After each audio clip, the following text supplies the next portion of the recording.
हिंदू धर्म में कई सारी कथाएं प्रचलित हैं, तो आज हम आपको उन्हीं में से एक कथा के बारे में बता रहे हैं, जिसमें प्रभु राम के परम भक्त हनुमान ने सत्यभामा, सुदर्शन और गरुड़ के घमंड को तार तार कर दिया। तो आइए जानते हैं। दोस्तों, अहंकार व्यक्ति के विवेक यानी कि सोचने समझने की शक्ति का नाश कर देता है। जब यही अहंकार भगवान के भक्तों को घेरता है, तब भगवान स्वयं उनका अहंकार नष्ट करते हैं। दोस्तों, ऐसी ही एक कहानी है जिसमें भगवान श्री कृष्ण ने हनुमान जी की सहायता से सत्यभामा, सुदर्शन चक्र और गरुड़ का घमंड को नष्ट किए थे। तो नमस्कार दोस्तों, आप देख रहे हैं दी एंड जर्नी। चैनल पर पहली बार आए हैं तो चैनल को सब्सक्राइब करें और बेल आइकन दबाना बिल्कुल न भूलें। वीडियो अच्छी लगी तो वीडियो को लाइक करें, शेयर करें और कमेंट बॉक्स में जय श्री हरि लिखना बिल्कुल ना भूलें। तो चलिए कहानी के ओर चलते हैं। दोस्तों, एक समय की बात है जब भगवान श्री कृष्ण ने अपनी पत्नी सत्यभामा को स्वर्ग से पारिजात वृक्ष लाकर दिए थे। तब सत्यभामा को इस बात का अभिमान हो गया था कि वह सबसे अधिक सुंदर है और भगवान श्री कृष्ण की अति प्रिय रानी भी है। भगवान श्री कृष्ण द्वारका में रानी सत्यभामा के साथ सिंहासन पर विराजमान थे। निकट ही गरुड़ और सुदर्शन चक्र भी बैठे हुए थे। तीनों के चेहरे पर दिव्य तेज झलक रहा था। बातों ही बातों में रानी सत्यभामा ने श्री कृष्ण से पूछा कि हे प्रभु, आपने त्रेतायुग में राम के रूप में अवतार लिए थे।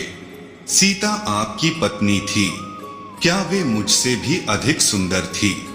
द्वारकाधीश समझ गए कि सत्यभामा को अपने रूप का अभिमान हो गया है। इसी प्रकार सुदर्शन चक्र ने जब इंद्र के वज्र को निष्क्रिय कर दिया, तब से उसे भी यह अभिमान हो गया था कि भगवान के पास जब युद्ध में कोई उपाय नहीं बचता है तो वह उसकी ही मदद लेते हैं। तब इधर सुदर्शन चक्र से भी रहा नहीं गया और वे भी कह उठे कि भगवान, मैंने बड़े बड़े युद्धों में आपको विजयश्री दिलवाई है, क्या संसार में मुझसे भी शक्तिशाली कोई है? इसी तरह भगवान का वाहन गरुड़ भी यह समझने लगा कि भगवान मेरे बिना कहीं जा ही नहीं सकते, क्योंकि मेरी गति का कोई भी मुकाबला ही नहीं कर सकता। तभी गरुड़ ने कहा कि भगवान, क्या दुनिया में मुझसे भी अधिक तेज गति से कोई उड़ सकता है? भगवान श्री कृष्ण मन ही मन मुस्कुरा रहे थे। वे जान रहे थे कि उनके इन तीनों भक्तों को अहंकार हो गया है और इनका अहंकार नष्ट करने का समय आ गया है। तभी भगवान श्री कृष्ण ने लीला रची और हनुमान जी का स्मरण किए। भगवान श्री कृष्ण के स्मरण करते ही हनुमान जी जान गए थे कि उन्हें किस कार्य के लिए स्मरण किए हैं और तत्काल हनुमान जी द्वारिका आ गए।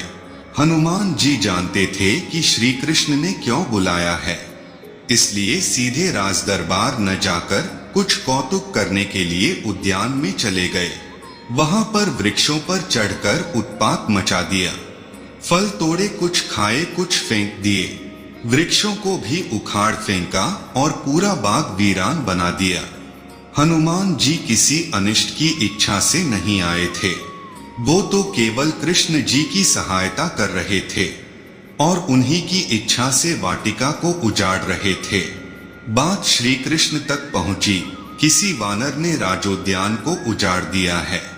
श्री कृष्ण ने गरुड़ को बुलाया और कहा, जाओ, सेना ले जाओ और उस वानर को पकड़कर लाओ।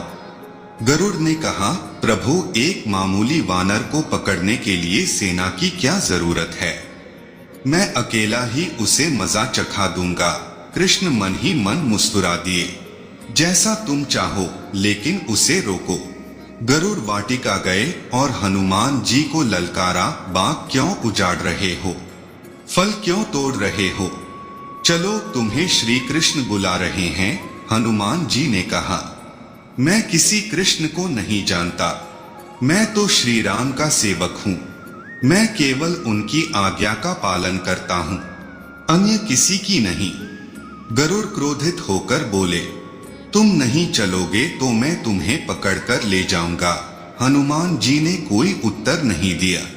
गरुड़ की अनदेखी कर वह फल तोड़ते रहे और कहा, वानर का काम फल तोड़ना और फेंकना है। मैं अपने स्वभाव के अनुसार ही कर रहा हूँ, मेरे काम में दखल न दो। क्यों झगड़ा मोल लेते हो? जाओ, मुझे आराम से फल खाने दो। गरुड़ जी नहीं माने और हनुमान जी पर आक्रमण करने के लिए आगे बढ़े। तब हनुमान जी ने अपनी पूंछ बढ़ाई और गरुड़ को दबोच लिए। वह कभी अपनी पूंछ को ढीला कर देते और कभी कस देते। गरुड़ उठने का प्रयास करते रहे, किंतु अंत में थक कर हार गए। भगवान का वाहन जान हनुमान जी ने उस पर प्रहार नहीं किए, लेकिन उसे सबक सिखाने के लिए पूंछ को एक झटका दिए और गरुड़ को दूर समुद्र में फेंक दिए। बड़ी मुश्किल से गरुड़ दरबार में पहुंचे।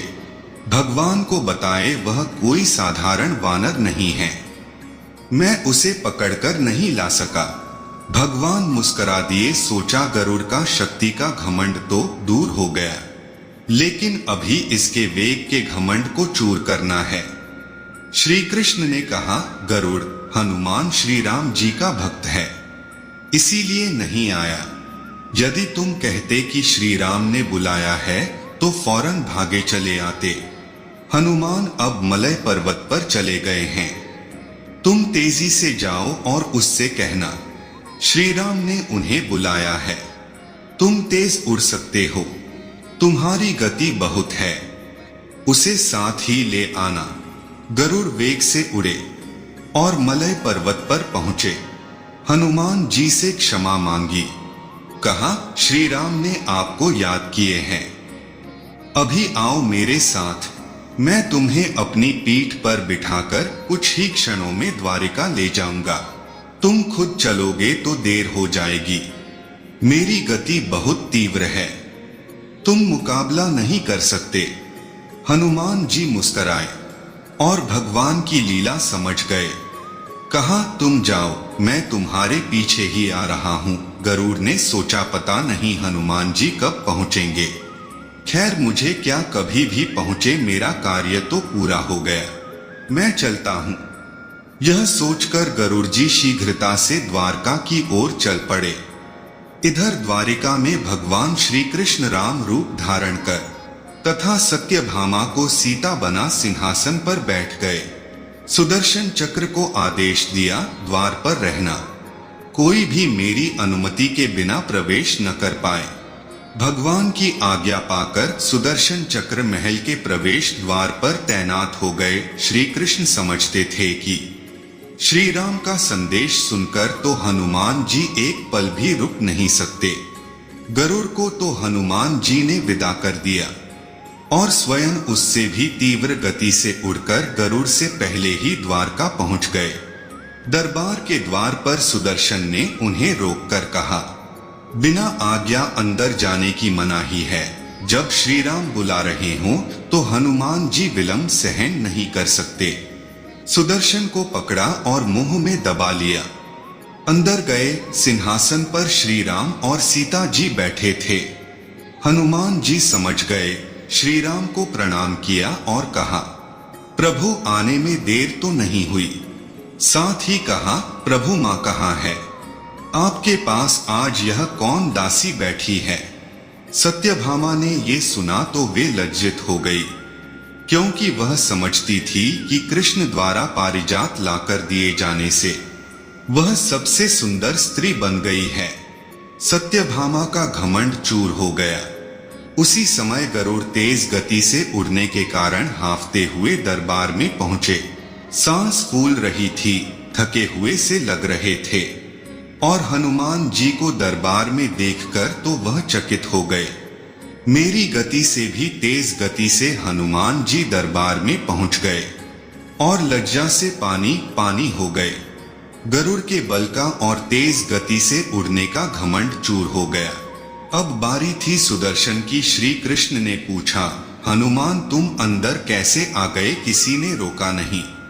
हनुमान जी ने कहा, मुझे क्षमा करें प्रभु, रोका था सुदर्शन ने, मैंने सोचा आपके दर्शनों में विलंब होगा, इसलिए उनसे उलझा नहीं। उसे मैंने अपने मुंह में दबा लिया था। और यह कहकर हनुमान जी ने मुंह से सुदर्शन चक्र को निकालकर प्रभु के चरणों में डाल दिया।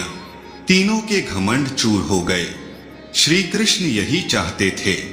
श्री कृष्ण ने हनुमान जी को गले लगाया, हृदय से हृदय की बात हुई और उन्हें विदा कर दिया। परमात्मा कभी अपने भक्तों में अभिमान रहने नहीं देते।